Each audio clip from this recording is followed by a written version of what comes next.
आकाशवाणी चौकामध्ये एक video viral झाला. त्या आकाशवाणी चौकात एक व्हिडिओ व्हायरल झाला होता. त्यामध्ये दोन पक्षाचे मुलं ते तलवार फिरत होते हवामध्ये.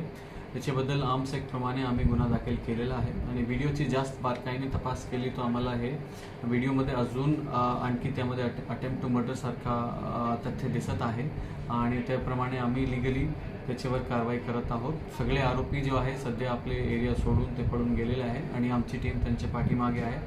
लवकरच त्यांना आम्ही अटक करू आणि हे आरोपी जे होते त्यांनी जे काही क्राईम केलेलं ते हिशोबाने जे शिक्षा आपले कानूनमध्ये तरतूद आहे त्याच्या हिशोबाने आम्ही त्यांना बुक पण करणार.